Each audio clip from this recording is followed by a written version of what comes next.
Allah raises it up above the clouds and opens the gate of heaven to it. And the Lord says, by my might I shall surely aid you, even if it should be after a while.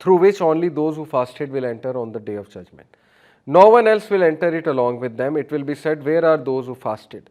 They will stand and no one will enter it along with them. When they enter it, it will be closed and no one else will go through it.